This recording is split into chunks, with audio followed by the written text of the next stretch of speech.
Por isso, vamos retornar aqui ao tema principal de hoje.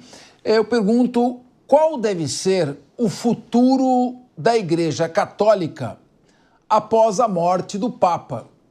E como é que o novo pontífice pode definir quais seriam os próximos passos da Igreja? Vamos chamar de novo o Luca Bassani, direto de Roma, já ao entardecer. São 5 horas de fuso, aí 10h27?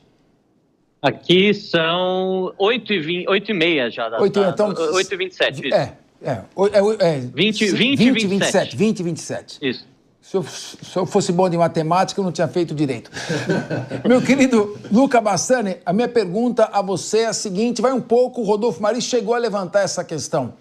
O novo Papa dará seguimento à pauta progressista? Se ele, mesmo que ele seja um conservador, ele tem como segurar os avanços trazidos pelo Papa Francisco nesse seu legado?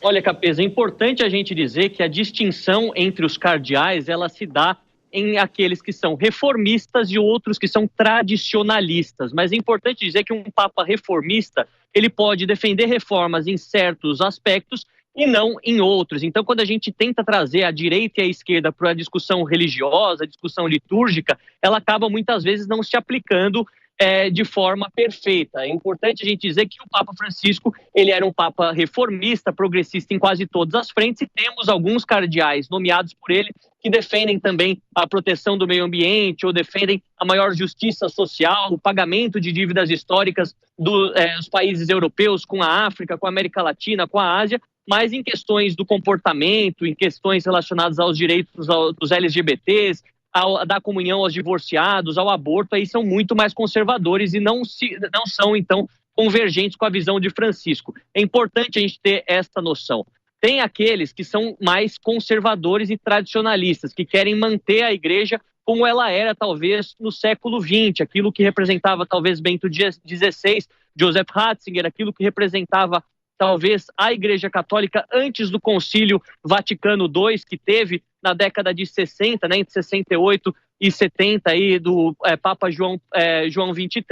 Então, essa é uma importante distinção para a gente saber o futuro da igreja. O que se escuta falar aqui nas ruas de Roma, o que se escuta falar até mesmo daqueles cardeais brasileiros que participarão do conclave. Provavelmente a igreja escolha alguém que seja reformista no aspecto de ter um diálogo interreligioso, ou seja, dialogar bem com os cristãos ortodoxos, dialogar bem com os muçulmanos, com os judeus, com os budistas, para também colocar-se em uma posição de maior tolerância, mas seja alguém que traga a igreja um pouco mais para a sua eucaristia mais clássica, se assim podemos dizer. Então, um moderado é bem cotado para ser o futuro Papa. Mas como a gente sempre diz aqui, qualquer um daqueles cardeais que participará do conclave poderá se tornar o próximo pontífice, o sumo pontífice, o próximo bispo de Roma. Na ocasião da eleição de João Paulo II, ele não era nem entre os mais cotados e acabou sendo eleito e aclamado e sendo um papa por 26 anos, dos mais queridos e aqueles que as pessoas têm a melhor recordação. Ele que foi um reformista no aspecto da liberdade religiosa, do diálogo interreligioso, mas era um conservador, um tradicionalista no papel da mulher dentro da igreja, das relações, em relações à permissão ou não do aborto, de outras práticas relacionadas à comunidade LGBT. Então a gente vê que talvez seja um Papa neste perfil que a igreja quer, porque nos lugares onde a igreja mais cresce, América Latina, África Subsaariana, Sudeste Asiático, as populações são conservadoras no aspecto social, não aprovam obviamente o uso das drogas, elas veem com maus olhos a união de pessoas do mesmo sexo ser abençoada pela igreja, também não concordam com o aborto. Então a igreja sabe que tem uma demanda por um líder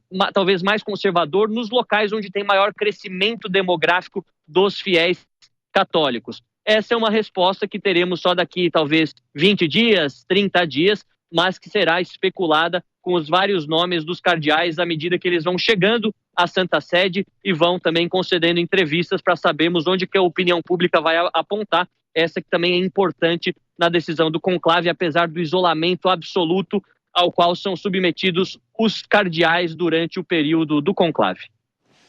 Luca Bassani, muito obrigado. Aproveite a noite na bela Roma.